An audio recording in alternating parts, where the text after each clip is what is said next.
Hey guys, welcome back to my channel for an all new episode recap of today's Days of Our Lives. It's May 6th, 2025.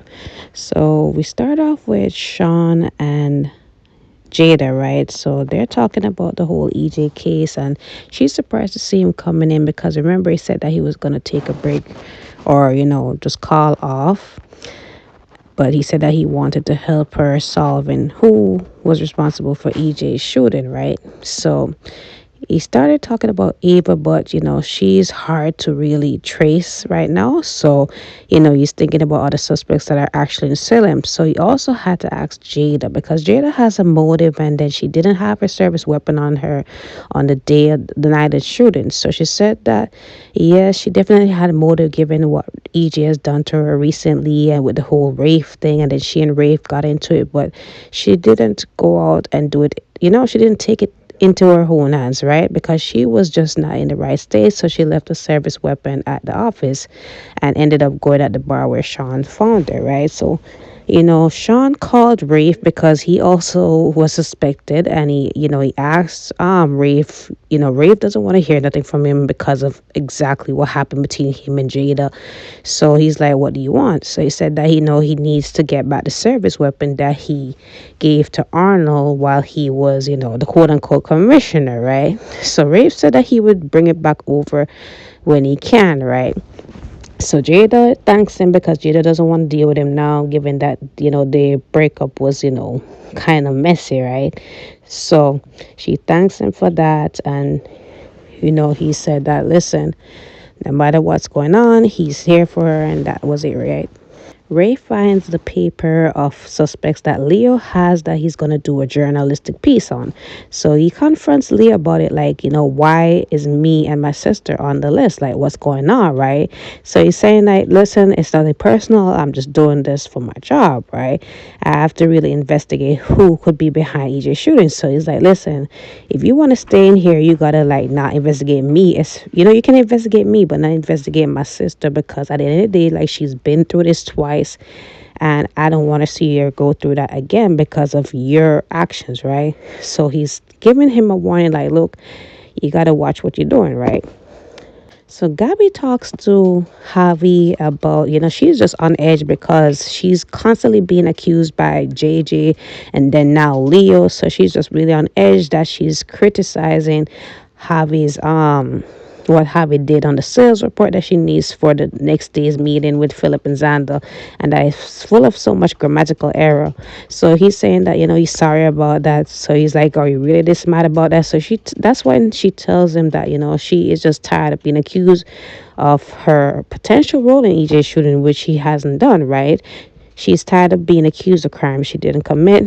So she apologizes to Javi for that. And, she's just tired of it, and she's wondering, like, why would he take up for Leo after what Leo did? And he said, listen, Leo can be a bit extra, but, like, don't pay him or JJ any mind. Like, I believe that you didn't do anything to EJ. So once you believe that, you should be fine. So she said that she's going to, have an early lunch and he's going to work on the sales report, right? So Roman and, Doug, they're having a little interview. So Doug is still steadily looking for a job, and he's applying for a position at the pub.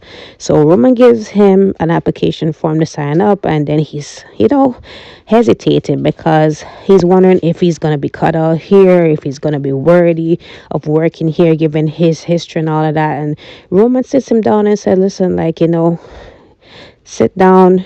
I do not judge. Everybody has their own shortcomings and all of that, so I can't really I can't really start that against you. So he was also saying that he doesn't have an address to put down. So he's like, what happened? So he said that he's staying at a homeless shelter. So Roman, this was such a very heartwarming scene. Roman offers him a room at the pub, and he's saying, like, listen, like, don't worry about where you're gonna find the rent money. I will just take it out of your check for the first 2 months, and then we can steadily work from there, right? So he's just grateful. He doesn't think he deserves it, but again, Roman said, "Look, I've had younger brothers who my family took in, adopted, and they were just like you looking for an opportunity. So, that's what I'm trying to do here. I can see that you need some guidance as well.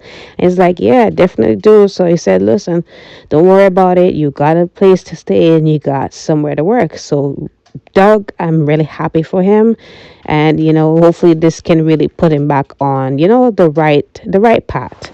So this scene annoyed me the most because, Sophia is there witching and complaining about how her life is over because, she's on this moderate bed rest and she can't go to prom. She can't finish out the rest of her senior year because God forbid that, she's trying, they're trying to make sure that she does not, nothing affects her or the baby at this stage, right? Since she's almost at the end.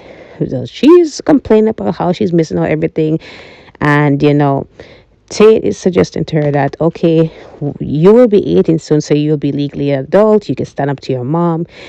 She said that she's never defied her mom on something important. So, she thought about it some more. She said, you know what?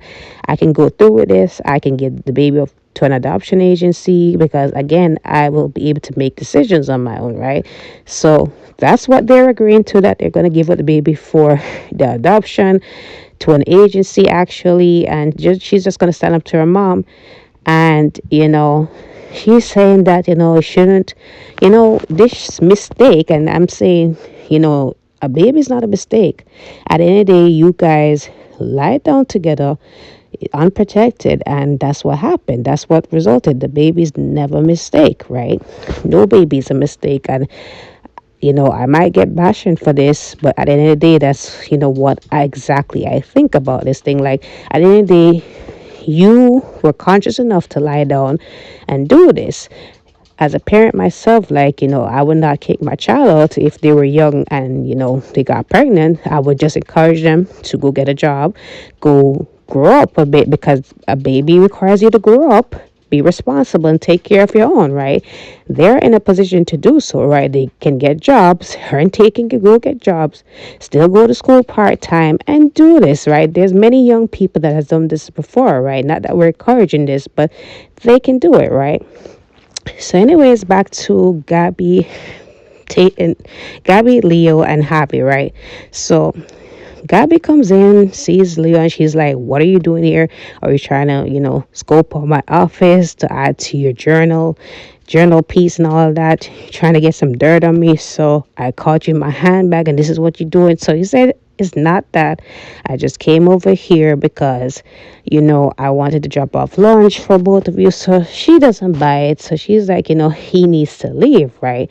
I don't want to have nothing to do with him. So that's when she leaves and she tells Javi that, look, he needs to go, right? Javi's trying to keep the peace, but she doesn't want to hear it. So she leaves and tells him that, look, he got to be gone by the time I get back. So Javi's just getting driven crazy by Gabby. He wants to quit because it's like, it's just too much, right? He knows she's on edge, but it's just too stressful, right? So Leo's saying to him, like, you need to quit. Like, if you don't see yourself working here and it's not your passion, and, she's just making it a stressful environment, then you need to really go quit, right? So Javi's thinking about it more and more, and Leo did, go handle something and come back and give him lunch, because Gabby ended up taking the lunch from Leo after she cussed him out. She took the lunch and gone about her business. I'm like, Leo, you need to have some backbone, because I would not allow her to treat me like that and then take lunch that I bought, right? But anyways, he brought Javi some new lunch. And, they proceeded to go and, clean off Gabby's desk and, be intimate. I'm saying, what a load of disrespect. I don't care for Gabby, but, like, why are you going to defile her office desk like that? You two. So remember I said Leo was on a errand and then went back to Javi's to give him some lunch. So he was at the police station actually trying to get some scoop on, who could be behind the shooting. So he was definitely giving out names, right? Gabby, Rafe, and also Jada, right? Because she could have motive.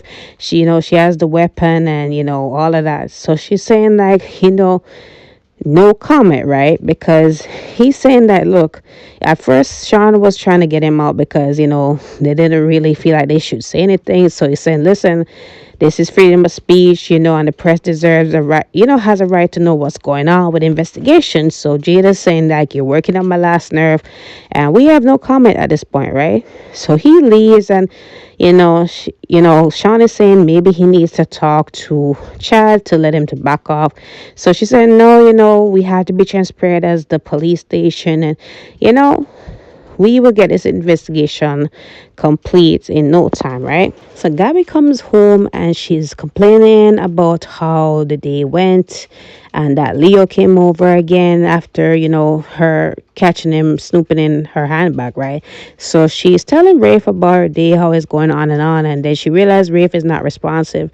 So she asks Rafe what's going on. So Rafe just point blank asks her, look, like on the night of EJ's shooting, my service weapon was gone, and so were you. Like, did you have anything to do with the shooting? So she's tired of being accused of this, crime she didn't commit. So he ended up breaking it down to her some more, and she ended up telling him like, look, I was there at the mansion on the night of the shooting, but I heard a male voice talking to EJ, so I didn't want nobody to see me on the ground, so that's when I leave, right? But I did hear a male voice.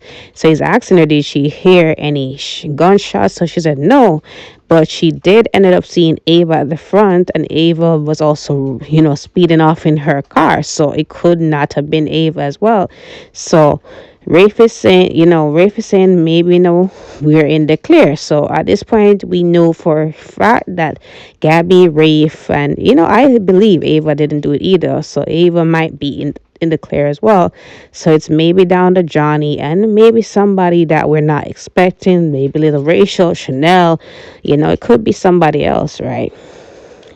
So Tate ended up calling Holly to meet him at the pub to tell her the good news once again that the adoption is going through. So they're at the pub and she is saying like, she's confused. Like, she thought that Johnny didn't want to go through this. So he said, yeah, but, once Sophie is an adult, we can still go ahead and have that decision to put the baby up for adoption agency, right? So he asked her also, like, now that that's going through, can we pick up where we left off? I know you're mad at me with the whole dog thing, but, can we pick up? So before she could give him an answer, Roman comes and he asks for Tate's help with getting the dishwasher sorted out. So that's when Doug comes out, and he she's wondering what happened to him. So he told her, the good news. Well, Roman told her the good news that, he will be starting work here and he has a room up here. So she's happy for him. She hugs him, and that's when Tate comes out, and Tate is like, oh, sorry to interrupt. So she said, it's nothing. I was just, happy for him and all that. So before she could tell him the news, he's like, you know what? Sophia was kind of upset that I came over here. So maybe I need to go back to her. So she runs out to him and he leaves. So, Doug is saying that I'm sorry for my time. And so she says, not you. It's just us. We have too much misunderstandings and all that. So, you know what? To hell with that. So she's just happy about his news, right? So I'm saying Tate just uses people, right? Because anytime something goes wrong with Holly, that is when he uses Sophia as this second best, or this, just this convenience. And it's so disgusting to me. Like, he's not somebody to be with, honestly. Just unattractive, just unappealing. Just, can't stand this guy, right? And the whiniest character can see. But anyways, guys, that is it for today's episode. Don't forget to like, follow, and subscribe to my channel. Comment below your thoughts on today's episode. I will see you guys tomorrow.